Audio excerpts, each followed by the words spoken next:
Yo, what's going on, snipers, and welcome back to our Halifax Raiders Draft to Glory franchise mode here in NHL 24. So in last episode, we had a pretty tough offseason to say the least, but we do still have a pretty solid roster going into the season, so I think that this team could still make it to the playoffs. But I definitely think our team is starting to drop off, and that window of opportunity to win the Stanley Cup might be closed by now. But it also could be still open because obviously we still got Mauricio. So I'm hoping that this is a good year, obviously, for the team. And I don't really know what to expect this season from the team in terms of like production-wise, offensively or defensively. Goaltending-wise, I don't know what to expect, but we have a pretty solid roster, like I said. As you can see, our top line is Layman, Boucher, and Wilm. Wilm has dropped down to an 89 overall, still has top 6 potential. But I do think he is like either going to retire this season or he's going to have maybe another 2 seasons until he retires. And then, yeah, Layman is down to exact top 6 as well. So the two of those guys might retire around the same season. Second line, we have the young Jan Ozens, who's only 20 years old. So obviously he won't be retiring for a long time. We have Ahinen, who's dropped down to an 83 at 34. Also exact top 6 potential, but I think he never was really elite. So him, Layman, and Wilm are very all close to retirement. And then you have Reese Del Rivera, who is still at exact elite and only 31, so I don't think he'll retire for a few more years. But Ahinen, Layman, and Wilm all could definitely retire within the next 1 to 3 seasons, pretty much. Third line, we have Charles Raymond, Ricardo Richter, and Antti Hämäläinen. And a fourth line of Jerry Coop, Evan Dodge, and Mats Jacobson also making his debut. So we do have a little bit of injection of younger guys like Jacobson, like Coop, and Ozens obviously playing his first full season, because obviously last year he didn't even play an NHL season, but he did play in the playoffs and he had 10 points in 17 games. So very excited to see what he could do in our top 6 type role. From a defensive standpoint, you can see our defensive core is definitely dropped off a lot. We have Boys and Cardwell, Cracknell and Booze, and then Felipe Flood has returned from the free agent market to play with Vitaly Kolesnik, who also probably will retire this season considering he's an exact top, or AHL 7th, not AHL 7th, what am I trying to say? I'm really tired, I just woke up like 20 minutes ago, but anyways, he's at exact 7th D at the moment. Goaltending wise, we're still very strong with Burkov, and Vyacheslav Zadorov is going to make his debut this season, which is very exciting with that high elite potential.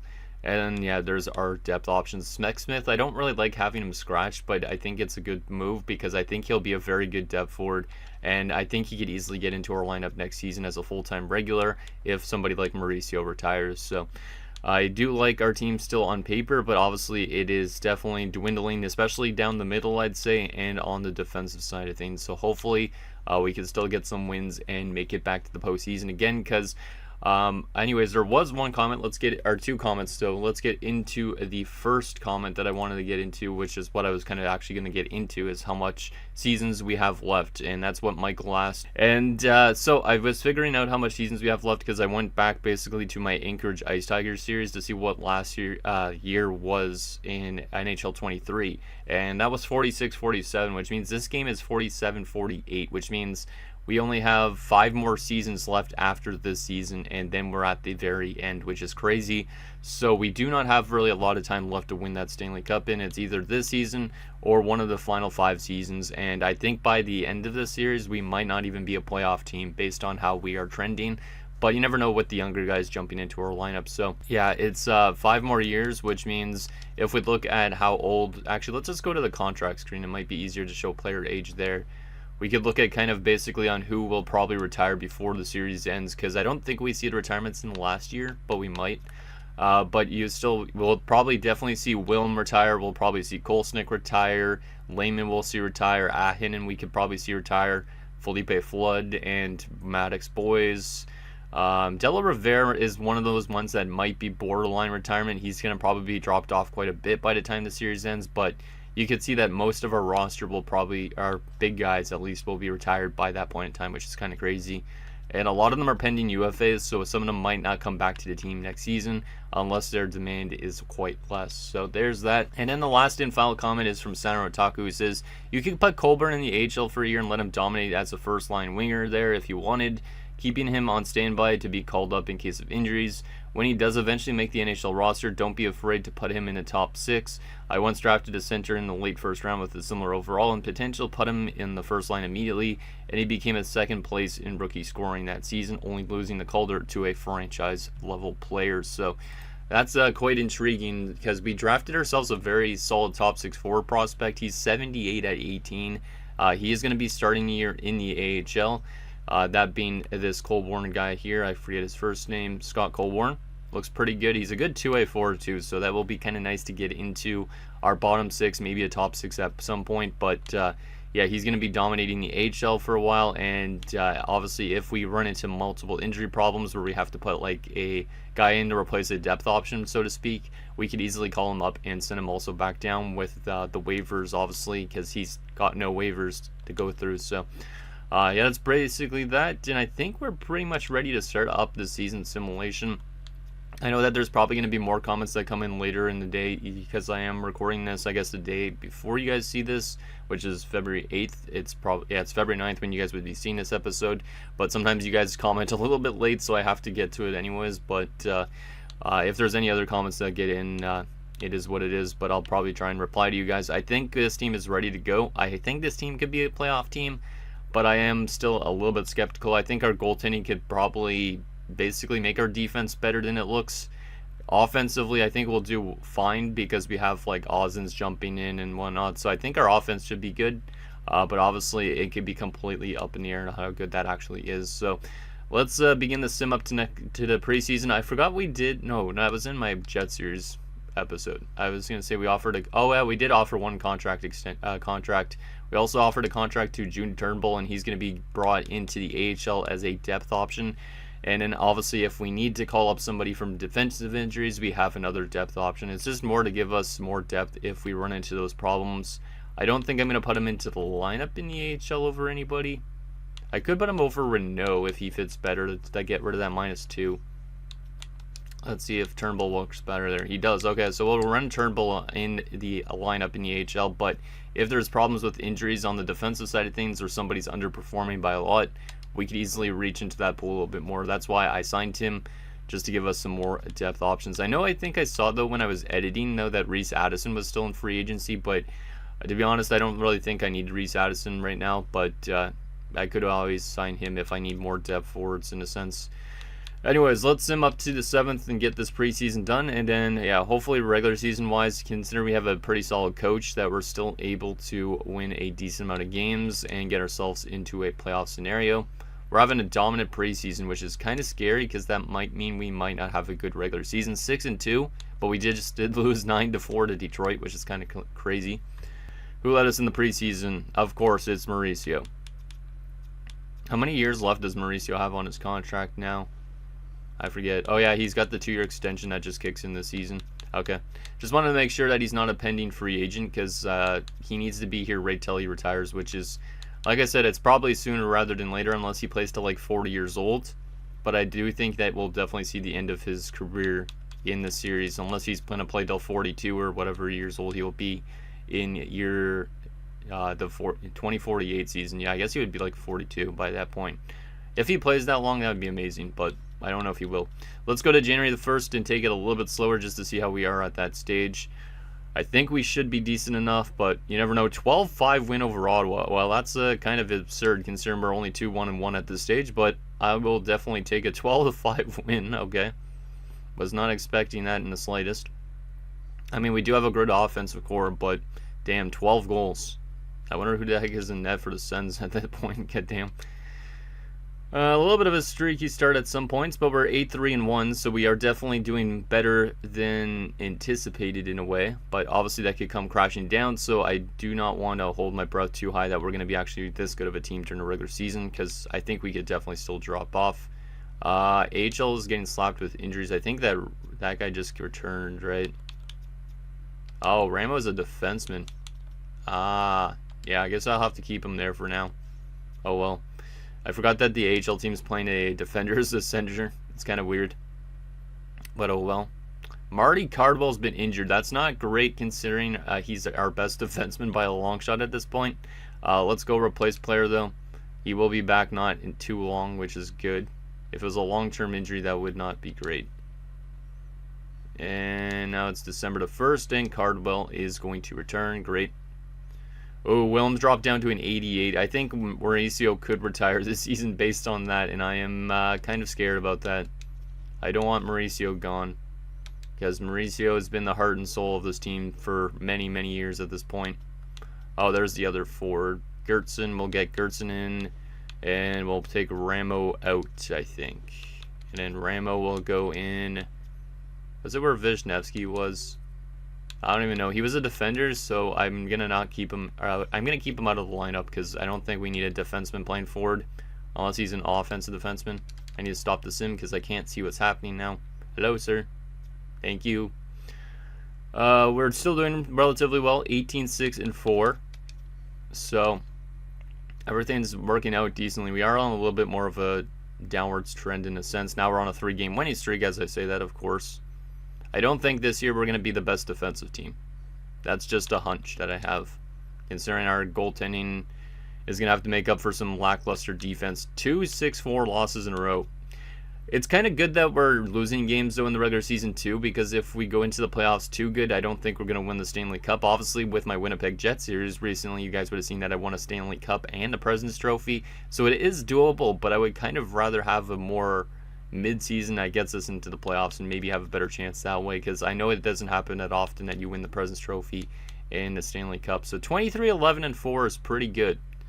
I like this trend that we're on. Let's just do 1 month at a time now. And if there's a month that obviously we fall off a lot afterwards, maybe I'll make some adjustments.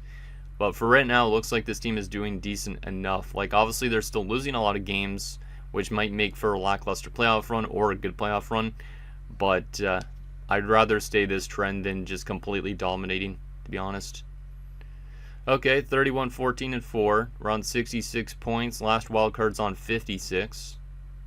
So we are in a pretty good situation. Obviously, there's a lot of teams trying to get into the playoffs still, but we've had like the lower amount of games played in our division as well with 49. The only other team is the Ottawa Senators that's played 49, so that's good. Let's go to a day before the deadline and see what we're looking like at that point. There's a loss, a win, a win, a win. Okay. Yeah, I think this team definitely is going to make it back to the playoffs at this stage, which is awesome. But obviously, I don't really know what to expect when we get to the playoffs is how long it's going to be for. Because obviously, it could be a very short playoff run. Oh my goodness, that's not great. Well, speaking of not great things. Wow, okay. Well, I wasn't really speaking of not great things. I didn't want to go back to this screen, really, because I don't want to see the point leader, which is currently Layman. So that's a little bit scary that Wilm's production has dropped off a lot. But what I wanted to go ahead and do is adjust the lines here. So Mangone's going to come in for Kolesnik. Kolesnik's season is almost done, which is not great. I do think he's definitely going to retire because of that. The question is, do we have any other depth defenders we could call up of injury? I think we did call just sign Turnbull, right? Yeah, Turnbull will be our next depth defender, so I am going to call him up. Whoa. Wasn't Kavanagh not even a 70 when I just last looked? Oh, I forgot he's a low elite. Hey, this guy could get an opportunity too. But I don't want to obviously use him as a healthy scratch right now, so right now I'm not going to call up anybody, but Turnbull likely will be the healthy scratch, but Kavanagh is definitely getting really close to being an NHL defender. I didn't expect him to generate that much growth, because I'm pretty sure he was like a 60-something when we last looked, right? But he's got good shot blocking, stick checking. Like, I love that defensive stats. Wow, okay. Well, that's good that we have that more depth options there in case of those injuries, because obviously, like I said, losing Kolesnik is not great, considering he's an 80 overall. He's one of our better defensemen, so, but at least we have guys that we could call up if we really need to. Also, it looks like Hamalainen generated tape-to-tape, unless he had that last season, which I don't remember if he did or not. But let's continue simulating. Let's continue simulating. I'm glad that we signed Turnbull, though, just because, obviously, with those injuries on defense, you need to have as much depth as possible, right? So, final 2 games before the deadline, we win 1 and lose 1. 40-18-4. Yeah, I definitely think we're on a playoff trend here. Because we're on 84 points. Last wildcard's on 71. So, we're 13 points above that. The only way I think we don't make the playoffs is if we lose almost every single game down the stretch, which I can't see happening. So, We're going to just continue simulating here and hope that this team gets it done, which obviously who knows what's going to happen once we get into the playoffs. Like, I don't think any of you guys could probably predict exactly what this team's going to do in the playoffs because I have no idea. I don't know if we're going to be a first-round exit, if we're going to somehow peer ourselves into the conference finals again. It's kind of crazy at this rate what the heck is going to happen. So I'm hoping obviously for the Stanley Cup win because with Mauricio on the decline, this could be his last year in the NHL, and we want to definitely give him as long of a run as possible. So, but knowing my luck, this team is not going to have a long run. Wow, Colburn's up to a 79 already. That's also really good to see. So we are getting some good growth in the AHL, which is exactly what we need for next season. Also, Booze is up to an 80. So we do have like guys like Booze and Colborn. And then we also have Kavanagh, Turnbull that we could call up if we run into problems on the injury front, or if one guy is not doing well, we could call up random dudes from the AHL. And what's kind of crazy about Mauricio dropping down to an 88 is now technically Alan Lehman is the best overall player on this team in terms of rating. Oslin's jumped up to an 86. Del Rivera's an 88, so kind of crazy. Richter's back up to a 79. Looks like he's happy now, which is good, considering he's playing third line ice time. Everything looks pretty decent still, but it could come crashing down at any moment. So hopefully we could win the Stanley Cup this season as Komatov is back for the AHL, which is good considering he's one of the better prospects, I think, down there. I think he's got only like top 6 potential, but he's a 76 at 22. Yeah, that's right. So he is kind of stunting his growth a little bit, staying as a 76 at 22. But those top 6s are always tough to generate or grow, and that's not a great injury. Burkov has been injured till March 23rd, so that kind of blows. Obviously, his regular season is almost done. He will be back for the end of it, but he injures his hamstring. Not a great injury to have for sure. That means young Zadorov will get his opportunity to be a starter. He is now listed as a starter, which is interesting. But that only means we have one option considering we let go of the other 2 goaltenders, that being Morgan. So we're going to have to rock at 63 as a backup goaltender, which is not really what I had in mind this season, but it's the only option we have considering we don't have as good of AHL goalies as we have in the past. So Zadorov will get to play as a starting goaltender, which is awesome, but I didn't really want to get Morgan in already, but it is what it is. And that means the AHL has signed us another generated goaltender, so there we go in Moroza. But yeah, let's see what Zadorov could do. I don't want to look at his stat line right now and what he's been doing as a backup because I feel like I just want to leave that more as a surprise for the end of the season. So we'll see what Zadorov could do if he can win some games for us. Ooh, not the best goaltending efforts there, unless that was Morgan, which Morgan could be playing some games too, which hopefully he doesn't do terrible. And then there's Burkov returning already, which is good. And that means we will get Morgan sent right back down to the AHL. I don't know if Morgan got to play any games. He did play a game, and he actually won the game, but he was not very good in it. So he was in net for one of those games. Okay. So we'll send Morgan back down here as Burkov has returned. At least it wasn't long-term with Burkov because obviously Burkov has been the man the last few years. So send Morgan back down and make sure to get him back into the AHL lineup as well because obviously he's one of our only goalie prospects, or actually he might be our only goalie prospect at this stage. Actually, no, there is one more, I think, but he's unsigned, if I'm not mistaken. But there you go, Morgan is back in, and let's continue the simulation. 5-0 shutout win over Buffalo. Nice win, boys. We're going to hit 50 wins again, or no? Komatov's been injured again. Abdominal strain this time. 49, 24, and 4. And we've already clinched the playoff spot, which is awesome to see. We got 5 games left on the season. Looking to hit our 50th win of the year. Let's see if we could do so. Let's just do these 2 games here for fun. Washington and Detroit, 6-2 loss. Bernard Boucher was never injured. Detroit, OT win to give us 50 wins on the season. Let's go, boys. And our final 3 games, Jets, 4-1 win. Toronto, 7-6 overtime win as Komatov has returned. I wish this Komatov guy would stay healthy, but apparently not. We'll get him back in there. Nice. Colburn's up to an 80 overall. I'm very excited to get those guys into the lineup in a 5-2 win. So we go into the playoffs on a 4-game winning streak, which I'm not sure if I'm really happy about that, but 53, 25, and 4. We finished with 110 points, And wow, there were some really good teams this year. So we're not even close to being the best team in the NHL, but that's okay. And Mauricio finished with over 100 points and 50 goals at the age of 37, despite not leading the team when we last saw. That's pretty awesome. So Mauricio might have had his last 100-point season there. We'll see once we get to retirements and stuff like that, and hopefully a couple episodes, because maybe we'll have a long playoff run. But let's take a look at some stats here. So in terms of the entire league, we are the 5th best team in the league. So that's a good spot to end in. Obviously, we don't want to be the best team because I think we're going to be an early exit. But 53, 25, and 4. We finished behind Tampa Bay, Florida, Seattle, and Dallas hit 60 wins this season, which is insane. So Dallas is definitely the team to beat. They definitely have some really good players like Tommy Teselios or Celios or whatever you want to pronounce it as.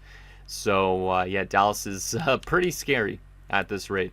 From an offensive standpoint, we were the 2nd best offensive team in the league, only behind the Seattle Kraken. So love to see that our offense was that good.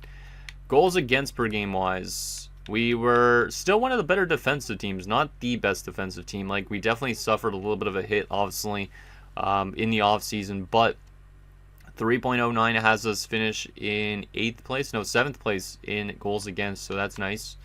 Power play percentage wise, we were one of the better teams on the power play as well, just outside of the top 9. Looks like we're like 10th or something like that. And our penalty kill was also pretty good. So despite being 5th in the league, we are pretty solid in every single area of the game, which makes me think maybe we could have a good chance at a good playoff run again. Because last time we had those type of stat lines, I think is when we went to the Cup final, but I could be completely wrong with that. We also were 2nd in shorthanded goals this season, 27, 12, and 2 on home ice, 26, 13, and 2 on the road, 6 and 4 in our last 10 games. So in general, very good stat lines across the board, looks like. Now, let's take a look at our player stats. Now, I'm curious on who obviously did what, and hopefully we didn't see too much guys drop off in potential and all that type of thing, but let's see what we got. So, starting off with our centers, yeah, Mauricio won with 101 points. Another crazy season. He's actually 38 years old now, which is crazy. That was his first 100-point season since 2040, since he had 130 points, but he's now up to 1,988 points. He's only not 20 even. He's only 12 points away from 2,000. I really hope he comes back for another season based on that. And he's very close to 1,000 career goals as well, which is crazy. So shout out to Mauricio. Hopefully he comes back for another year because we love him. He's our man. Bernard Boucher is still doing really good as a top liner next to Willem. 82 points this season. Love to see it. Has a great contract as well. Hitting on 74 points. I don't know if he's wanting to get paid this year just because of that, because he's a pending free agent. But he is now listed as a third-line scoring forward, so he might not demand as much this offseason, which is good. I'm hoping he's demanding maybe at most like $5 million, but because of that stat line, he might demand a lot, and I don't want to really lose him near the end of his career, but that might end up happening. Richter on 42 points, Dodge on 38, Coop on 35. Hey, shout out to Coop. That's pretty decent.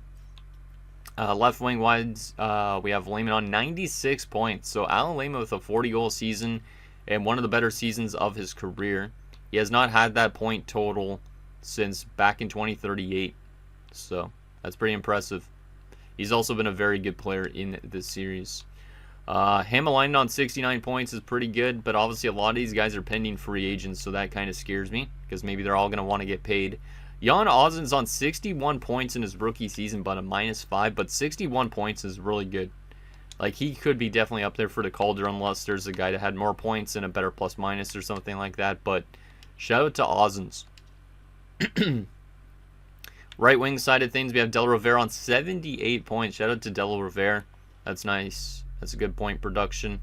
Not obviously as good as his 116-point season, but he's only 2 points away from 1,000 career points. Raymond on 57 points. Raymond's really still surprising. I know you guys were saying to lock him up. I kind of wish I did, but I really am not expecting this guy to do as well as he is, but he is doing good.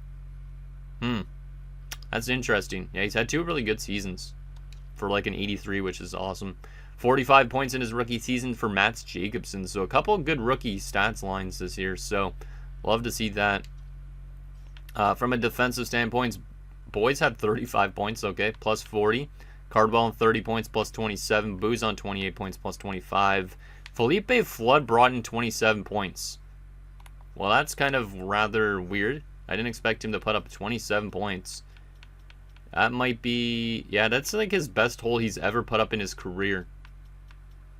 Like, last time he was with us, he was putting up like 20 points. But now he's had his best career season in his return, which is awesome.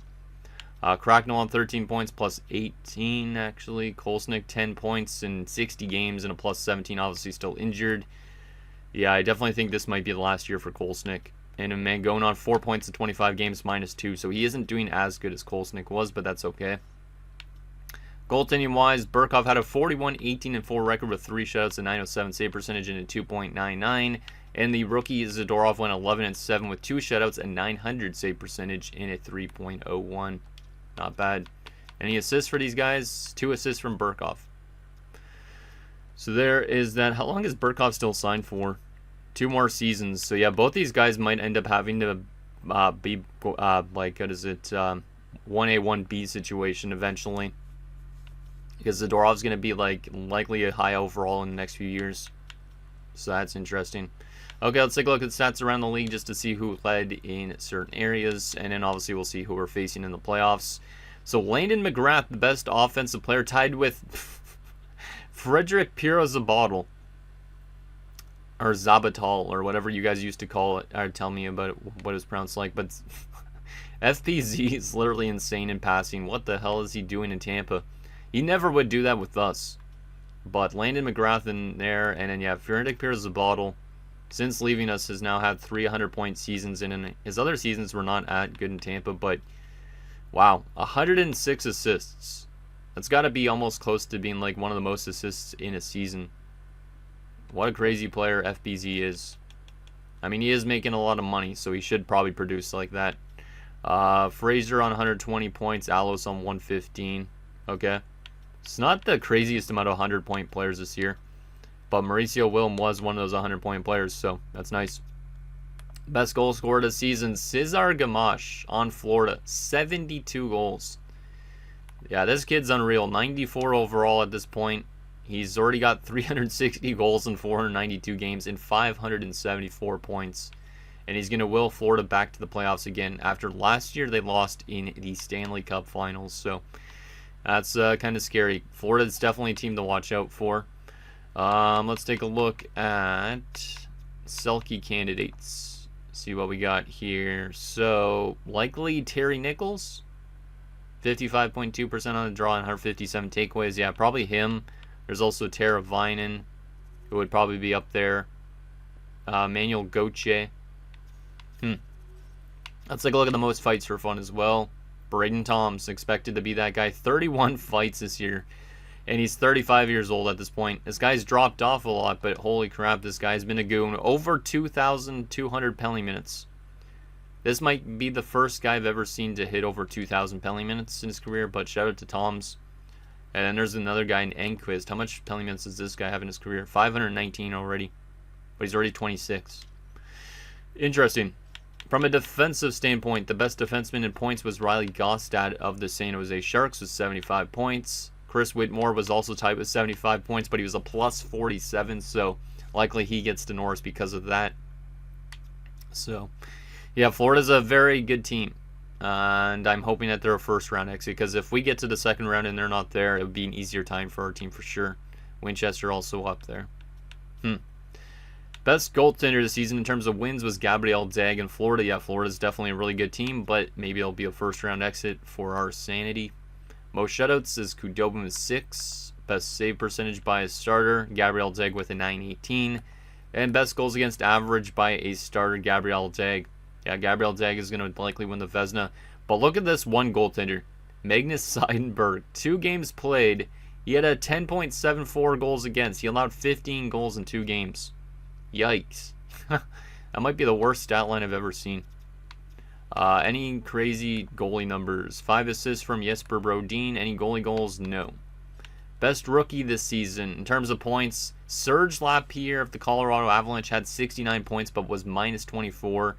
But Ozens, 61 points, minus 5. I would say Ozens should deserve it based on the plus-minus factor if the game wants to do that.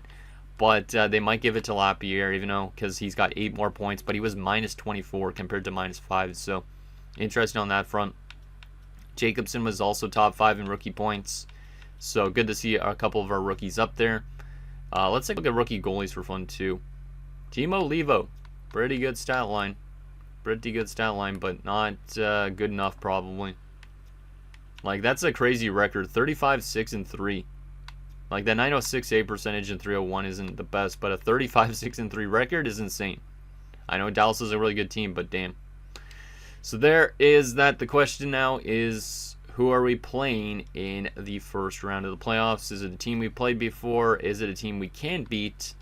I feel like it's going to be a team that has some former players, but I don't know. And yes, it is. I thought so. We are going to be taking on the Tampa Bay Lightning, and of course we are, because we haven't played them before in the playoffs, I think. We're going to be taking on FBZ, Joel Weber, and who was the other one? There was one other guy on his team. Oh, no, Stajan retired last season. Yeah, Stajan retired last season, so he won't be here anymore, but there is still FBZ and Joel Weber. Damn. Okay. Both teams very close in record. 53-25-4 for us, 53-23-6 for them, so they get home ice advantage. Let's take a look at what Tampa actually did compared to us regular season wise, and then we'll take a look at their roster. So if we look here, they had only 2 more points than us. They scored less goals, they allowed less goals, so they're a better defensive team. Their power play was worse, their penalty kill was worse. Okay, that's interesting. Let's see what this Tampa team is looking like. We know that FBZ just had a crazy season, but who else do they got on their team? Like, is there any other former players other than Joel Weber that are on that team still? Because it would be interesting if there was a lot of guys on that team. First line. Oh, Charlie Goodbranson's still playing. I remember this guy from, I think, the last time we played them in the playoffs, because there was a time we actually played the Tampa Bay Lightning in the playoffs, but it was like way back in like 2036. Because I think Goodbranson was coming back from injury at that point, if I remember right. And then they have Craig Fraser, and FBZ's playing on the wing. That's interesting. So they drafted this guy 5th overall 5 years ago, but they're playing FBZ as a winger, which is kind of dumb considering he's got 88 faceoffs compared to Fraser's 81. One's a playmaker, one's a sniper. You'd think you'd run the playmaker down the middle, but hey, what do I know? This game just throws out random lines sometimes. Joel Weber's playing on the second line. How did he do this season? 65 points. A little bit of a downfall from last year, but he's still playing relatively good. And he's only got 1 more year left on his contract, so we might be able to bring him back in the offseason if he heads to free agency. They also got Kavasha and Jalen Girard. Third line has Jeffrey Brennan, Warren Moss, and Francis Froats. Why do I recognize Froats from? Was it Florida that he played for at one point? No. Maybe it was the Rangers? I'm pretty sure I've seen him on another team before. Third line has Griffin Dempsey, Jody Boganecki, and Consta Hellenius is still playing at 36. So, yeah, that bottom 6 is a very lackluster one. Their center depth is not very good, but they do have some very good studs, and they've assimilated well, too. With Goodbranson, Fraser's bottle, Weber's good, and Girard's decent, but everybody else is kind of mid. So that kind of scares me. Their defensive core must be very good, though. They were actually a more defensive team in the regular season than offensive. And, yep, that's the case. They have Caden Shantz and Kai Jelkinen, Michel Guite, and Logan Orpik. And the top 6 of Hayden Wilsey and Torsten Martinson. So, that top 2 pairings pretty decent with 2 86s. That top 4 is pretty balanced. Like, everything's pretty balanced about that defensive core. So, I like that defensive core a lot better than their offensive depth for sure. Goaltending-wise, they have a good goaltender, Nikita Tulipov, who's an 89 overall. So I can see why they're a better defensive team than offensive. Yeah, this guy was pretty solid. Has he always played in Tampa? Yes, he has. I wonder if he was like a backup or if he was in the AHL when we last played them in the playoffs. No, he played all 4 games maybe, if that was the series, which I think it was. Don't remember him really that much. And Mika Peltola. Who was this guy on before? Just Tampa Bay? Yeah. Tampa's drafted some good goalies again. And in terms of depth, they have Jared McIver, Sam Dickinson at 36, and Abel Bolton. So, yeah, I'm not a huge fan of their offensive depth. Their defensive depth is okay. It's good.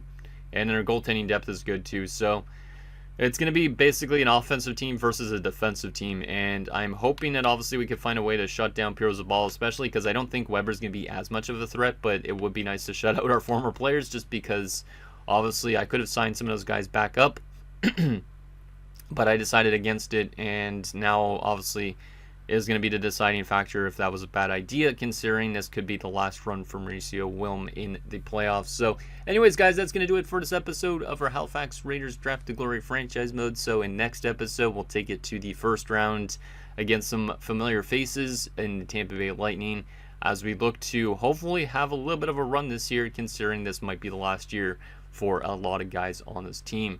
So anything down below, and I'll see you guys next time.